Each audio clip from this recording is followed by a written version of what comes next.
Hi friends, ಇದು ಮಂಗಳವಾರದ mini blog ಆಗಿದೆ. ಬೆಳಗ್ಗೆ ಬೇಗ ಇದ್ದು, ಇವತ್ತು ವಾರ ಇರೋದ್ರಿಂದ ಬೆಳಗ್ಗೆ ಬೇಗ ಇದ್ದು ರಂಗೋಲಿ ಎಲ್ಲ ಹಾಕ್ಬಿಟ್ಟು ಮನೆ ಎಲ್ಲ ಕ್ಲೀನಿಂಗ್ ಇತ್ತು. ಅಡುಗೆ ಮನೆ ನೈಟೇ ನಾನು ಕ್ಲೀನ್ ಮಾಡಿರ್ತೀನಿ. ನೆಲ ಒರೆಸ್ಬೇಕಿತ್ತು.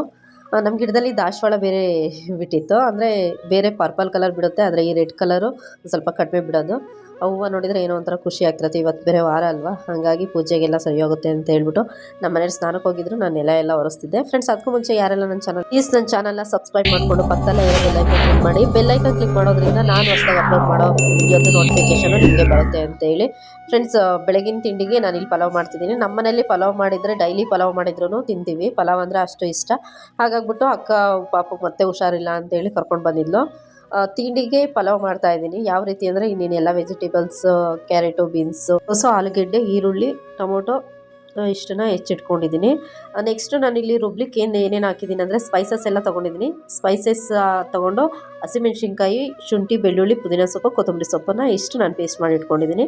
ನೆಕ್ಸ್ಟು ದಪ್ಪವಾಗಿ ಈರುಳ್ಳಿ ಹೆಚ್ಕೋಬೇಕು. ಪಲಾವಿಗೆ ಅದಕ್ಕೆಲ್ಲ ತುಂಬ ಚೆನ್ನಾಗಿ ಅನಿಸುತ್ತೆ. ಸಣ್ಣದಾಗಿ ಹೆಚ್ಕೊಂಡ್ರೆ ಅಷ್ಟೇನು ಚೆನ್ನಾಗಿ ಅನಿಸಲ್ಲ. ಒಂದಷ್ಟು 3 ಲೀಟ್ರ್ ಕುಕ್ಕರಿಗೆ ನಾನು ಸ್ವಲ್ಪ ಆಯಿಲ್ ಹಾಕ್ಬಿಟ್ಟು ಎಣ್ಣೆ ಎಲ್ಲ ಕಾದಾದಮೇಲೆ ನಾನಿಲ್ಲಿ ಈರುಳ್ಳಿ ಹಾಕ್ಬಿಟ್ಟು, ಈರುಳ್ಳಿ ಎಲ್ಲ ಫ್ರೈ ಆದಮೇಲೆ ನಾನು ಏನು ವೆಜಿಟೇಬಲ್ಸ್ ಇದೆ ಅದನ್ನು ಹೆಚ್ಚಿಟ್ಕೊಂಡಿರೋದನ್ನು ಹಾಕ್ತಾಯಿದ್ದೀನಿ. ಎಣ್ಣೆಗೆ ಒಂದು 2-3 ನಿಮಿಷ ಫ್ರೈ ಮಾಡೋದ್ರಿಂದ ಅಷ್ಟು ತರಕಾರಿ ಕಲಿಸ್ಕೊಳ್ಳೋ ರೀತಿ ಅನಿಸಲ್ಲ. ಅದಾದಮೇಲೆ ಅದು ಫ್ರೈ ಆಗಬೇಕಾದ್ರೇ ಎಷ್ಟು ಬೇಕೋ ಅಷ್ಟು ಉಪ್ಪು ಹಾಕ್ಕೊಂಡ್ಬಿಟ್ಟು, ಬಟಾಣಿ ಹಾಕಿರಲಿಲ್ಲ ನಾನು, ಬಟಾಣಿ ನೆಕ್ಸ್ಟ್ ಹಾಕ್ತೀನಿ. ಏನು ರುಬ್ಬಿಟ್ಕೊಂಡಿದ್ದೀನಿ ಅದನ್ನೆಲ್ಲ ಹಾಕ್ಬಿಟ್ಟು, ಗ್ರೀನ್ ಕಲರ್ ಇದ್ರೇ ಚೆಂದ ಪಲಾವು. ಹಾಕ್ಬಿಟ್ಟು ಹಸಿಮೆಣ್ಸಿನ್ಕಾಯಿ ಎಲ್ಲ ರುಬ್ಬಿರೋದನ್ನು ನಮ್ಮ ಪೇಸ್ಟ್, ಶುಂಠಿ ಬೆಳ್ಳುಳ್ಳಿ ಪೇಸ್ಟನ್ನ ಹಾಕ್ಬಿಟ್ಟು ಚೆನ್ನಾಗಿ ಕುದಿ ಬರಬೇಕು. ಅಂದರೆ ಹಸಿ ವಾಸನೆ ಎಲ್ಲ ಹೋಗಬೇಕು ಶುಂಠಿ ಬೆಳ್ಳುಳ್ಳಿ ಪೇಸ್ಟಿಂದು. ಹಾಗಾಗ್ಬಿಟ್ಟು ಕೆಲವರು ರೆಡಿ ಶುಂಠಿ ಬೆಳ್ಳುಳ್ಳಿ ಪೇಸ್ಟ್ ಹಾಕ್ಕೊತಾರೆ, ಇಲ್ಲಾಂದರೆ ಫ್ರಿಜ್ಜಲ್ಲಿ ಇಟ್ಬಿಟ್ಟು ಶುಂಠಿ ಬೆಳ್ಳುಳ್ಳಿ ಪೇಸ್ಟನ್ನು ಹಾಕ್ಕೊತಾರೆ. ಬಟ್ ನಮಗಾಗಲ್ಲ. ಯಾವುದೇ ಅಡುಗೆಗಾಗಿರಲಿ ಫ್ರೆಶ್ಶಾಗಿ ನಾವು ಮಾಡಿಕೊಂಡ್ರೆ ತುಂಬ ಟೇಸ್ಟಿಯಾಗಿರುತ್ತೆ. ನಾನು ಟ್ರೈ ಮಾಡಿದ್ದೀನಿ. ಶುಂಠಿ ಬೆಳ್ಳುಳ್ಳಿ ಪೇಸ್ಟೆಲ್ಲ ಅಂದರೆ ಪೇಸ್ಟ್ ಮಾಡಿಕೊಂಡು ಫ್ರಿಜ್ಜಲ್ಲಿ ಇಟ್ಕೊಂಡು ಅದನ್ನೆಲ್ಲ ಹಾಕೋದು ಅಷ್ಟು ನನಗೆ ಅಡುಗೆಗೆ ಅಷ್ಟು ಚೆನ್ನಾಗಿ ಅನಿಸಲ್ಲ. ಹಾಗಾಗ್ಬಿಟ್ಟು ಲೇಟ್ ಆದರೂ ಪರವಾಗಿಲ್ಲ, ನಾನು ಶುಂಠಿ ಬೆಳ್ಳುಳ್ಳಿ ಪೇಸ್ಟೆಲ್ಲ ಸಾಂಬಾರಿಗೆ ಆಗಿರಲಿ, ತಿಂಡಿಗೆ ಆಗಿರಲಿ ನಾನು ರೆಡಿ ಮಾಡ್ಕೊತೀನಿ. ತಕ್ಷಣಕ್ಕೆ ರೆಡಿ ಮಾಡ್ಕೊಂಡು ಮಾಡ್ತೀನಿ, ಚೆನ್ನಾಗಿ ಅನಿಸುತ್ತೆ. ಅದೆಲ್ಲ ಕುದಿಯುವಾಗ ನಾನಿಲ್ಲಿ ಟೊಮೊಟೊ ದಪ್ಪವಾಗಿ ಉದ್ದುದಕ್ಕೆ ಹೆಚ್ಚಿದ್ದೆ. ಅದನ್ನು ಹಾಕ್ಬಿಟ್ಟು ಒಂದು 2-3 ನಿಮಿಷ ಮುಚ್ಚಿದರೆ ಅದೆಲ್ಲ ಫುಲ್ ಸಾಫ್ಟ್ ಆಗುತ್ತೆ ಟೊಮೊಟೊ. ಕೆಲವೊಂದು ಟಿಪ್ಸು ಕೆಲವರಿಗೆ, ಈಗ ನಮಗೆ ಆಗಲಿ ನಿಮಗೆ ಆಗಲಿ ಗೊತ್ತಿರಲ್ಲ. ಕೆಲವೊಂದೊಂದು ಟಿಪ್ಸನ್ನು ನಾವು ಫಾಲೋ ಮಾಡ್ಕೊಂಡು ಮಾಡಿದ್ರೆ, ನಾನು ಪ್ರತಿ ಸಲವೂ ಹೇಳ್ತೀನಿ, ತುಂಬ ಚೆನ್ನಾಗಾಗುತ್ತೆ ಅಡುಗೆ. ಈ ಪಲಾವು ಅಷ್ಟೇ, ನಮಗೆ ಪಲಾವ್ ಅಂದರೆ ತುಂಬ ಇಷ್ಟ. ಅದ್ರ ಜೊತೆಲಿ ಕಾಂಬಿನೇಷನ್ ಅಂತ ಏನಿಲ್ಲ. ಹಾಗಲಕಾಯಿ ಇತ್ತು ಅಂತೇಳಿ ಹಾಗಲಕಾಯಿ ಪಲ್ಯನ ಮಾಡ್ಕೊತಿದ್ದೀನಿ. ದವಿತು ನನಗೆ ಹಾಗಲಕಾಯಿ ಪಲ್ಯ ಅಂದರೆ ತುಂಬ ಇಷ್ಟ. ನಮ್ಮ ಮನೆಯವರು ಏನು ತಿನ್ನಲ್ಲ. ಹಾಗಲಕಾಯಿ ಪಲ್ಯ ಸಿಂಪಲಾಗಿ ಮಾಡ್ತಿದ್ದೀನಿ. ಒಂದು ಸಣ್ಣ ಈರುಳ್ಳಿನ ಹೆಚ್ಚಾಕೊಂಡ್ಬಿಟ್ಟು ಅದ್ರ ಜೊತೆಗೆ ಒಂದು ಸ್ವಲ್ಪ ಟೊಮೊಟೊ, ಒಗ್ಗರಣೆಗೆ ಸಾಸಿವೆ ಎಲ್ಲ ಹಾಕ್ಬಿಟ್ಟು ಫ್ರೈ ಆದಮೇಲೆ ನಾನು ಈ ಥರ ಅಗಲವಾಗಿ ಹೆಚ್ಕೊತೀನಿ.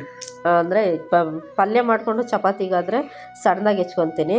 ಟಿಫನ್ ಜೊತೆಲಿ ತಿನ್ನೋದಲ್ವ, ಹಾಗಾಗಿ ಹಿಂಗೆ ರೌಂಡಕ್ಕೆ ಹೆಚ್ಕೊಂಡ್ರೆ ತಿನ್ನಲಿಕ್ಕೆ ಚೆನ್ನಾಗಿ ಅನಿಸುತ್ತೆ ಅಂತೇಳಿ ನಾನು ಈ ಥರ ತೆಳ್ಳಗೆ ಅಗಲವಾಗಿ ಹಾಗಲಕಾಯಿ ಹೆಚ್ಚಿಟ್ಕೊತೀನಿ. ನೀವು ಈ ಥರ ಹೆಚ್ಚಿಲ್ಲ, ಆ ಥರ ಮಾಡಿಲ್ಲ ಅಂದರೆ ಒಂದು ಸಲ ಮಾಡ್ಕೊಳ್ಳಿ, ಟೇಸ್ಟ್ ಚೆನ್ನಾಗಿರುತ್ತೆ. ನೆಕ್ಸ್ಟ್ ಅದು ಹಾಗಲಕಾಯಿ ಎಲ್ಲ ಬೆಂದಾದ್ಮೇಲೆ ಒಂದು ಸ್ವಲ್ಪ ಕಾಯಿ ತುರಿ ಎಲ್ಲ ನೀರೆಲ್ಲ ಹಾಕ್ಬಿಟ್ಟು ಒಂದು ಸ್ವಲ್ಪ ಫೈನಲಿಗೆ ಒಂದು ಸ್ವಲ್ಪ ಕಾಯಿ ತುರಿ ಎಲ್ಲ ಹಾಕಿದರೆ ಚೆನ್ನಾಗಿ ಅನಿಸುತ್ತೆ. ನೆಕ್ಸ್ಟ್ ಈ ಕಡೆ ಎಲ್ಲ ಕುದ್ದಾದ್ಮೇಲೆ ಉಪ್ಪು, ಹುಳಿ, ಖಾರ ಎಲ್ಲ ನೋಡಿಕೊಂಡು ನೀರು ಎಷ್ಟು ಬೇಕೋ ಅಷ್ಟು ಹಾಕ್ಕೊಂಡು ನಾನು ಅಕ್ಕಿ ಹಾಕ್ಕೊತಾ ಇದ್ದೀನಿ. ಅಕ್ಕಿ ಹಾಕ್ಕೊಂಡು ಒಂದು 2-3 ವಿಷಲ್ ಹೊಡಿಸಿದ್ರೆ ಸಾಕು ಫ್ರೆಂಡ್, ತುಂಬ ಚೆನ್ನಾಗಿರುತ್ತೆ. ಅದ್ರ ಮೇಲಂತೂ ತುಪ್ಪ ಹಾಕಿದ್ರಂತೂ, ತುಪ್ಪ ಅಂದರೆ ನಾನು ಮಾಡುವಾಗ ಹಾಕಲ್ಲ, ಫುಲ್ಲೆಲ್ಲ ಆದಮೇಲೆ ವಿಷಲೆಲ್ಲ ತೆಗೆದ್ಬಿಟ್ಟು ಮೇಲೆ ಒಂದು 2 ಸ್ಪೂನ್ ತುಪ್ಪ ಹಾಕ್ತೀನಿ. ಪಲಾವಿಗೆ ಮೊಸರು ಬಜ್ಜಿ ಇರಲೇಬೇಕು. ಅದ್ರ ಜೊತೆಗೆ ಮೊಸರು ಬಜ್ಜಿ ಮಾಮೂಲಿ ಎಲ್ಲರೂ ಯಾವ ರೀತಿ ಮಾಡ್ತೀರಾ ಅದೇ ರೀತಿಯೇ ಮೊಸರು ಬಜ್ಜಿನೂ ಕೂಡ ಮಾಡಿಕೊಂಡೆ. ಫ್ರೆಂಡ್ಸ್, ಯಾರೆಲ್ಲ ನನ್ನ ವೀಡಿಯೋಸ್ಗಳು ನೋಡ್ತೀರಾ ಪ್ಲೀಸ್ ನನ್ನ ವೀಡಿಯೋಗೆ ಒಂದು ಲೈಕ್ ಕೊಟ್ಟು ಕಮೆಂಟ್ ಮಾಡಿ, ಜೊತೆಗೆ ಶೇರ್ ಮಾಡಿ ಅಂತ ಹೇಳ್ತಾ, ನನ್ನ ಚಾನಲ್ಗೆ ಸಪೋರ್ಟ್ ಮಾಡಿ ಅಂತ ಹೇಳ್ತಾ, ಫ್ರೆಂಡ್ಸ್ ಯಾರಿಗೆಲ್ಲ ನನ್ನ ವೀಡಿಯೋಸ್ ಇಷ್ಟ ಆಗುತ್ತೆ ಪ್ಲೀಸ್, ನಿಮಗೆ ಯಾವ ಥರ ಅಡುಗೆ ಇಷ್ಟ ಆಗುತ್ತೆ ಅಂತೇಳಿ ಪ್ಲೀಸ್ ಕಮೆಂಟ್ ಬಾಕ್ಸಲ್ಲಿ ತಿಳಿಸಿ. ನಾನು ಕೂಡ ಆ ಅಡುಗೆನ ಮಾಡ್ತೀನಿ ಅಂತ ಹೇಳ್ತಾ, ಈ ಕಡೆ ಮೊಸರು ಬಜ್ಜಿನೂ ಕೂಡ ರೆಡಿಯಾಗಿತ್ತು. ನಮ್ಮ ಮನೆಯವ್ರದ್ದು ಇನ್ನೇನು ಪೂಜೆನೂ ಕೂಡ ಮುಗಿಲಿಕ್ಕೆ ಬಂತು. ಫ್ರೆಂಡ್ಸ್, ಯಾರಿಗೆಲ್ಲ ನನ್ನ ಇವತ್ತಿನ ಬ್ಲಾಗ್ ಇಷ್ಟ ಆಗಿದೆ ಪ್ಲೀಸ್ ನನ್ನ ಚಾನಲ್ನ ಸಬ್ಸ್ಕ್ರೈಬ್ ಮಾಡಿಕೊಂಡು ಪಕ್ಕದಲ್ಲೇ ಇರೋ ಬೆಲ್ ಐಕಾನ್ ಕ್ಲಿಕ್ ಮಾಡಿ ಅಂತ ಹೇಳ್ತಾ, ಪಲಾವ್ ಅಂತೂ ಸೂಪರಾಗಿ ಟೇಸ್ಟಿಯಾಗಿ ಬಂದಿತ್ತು.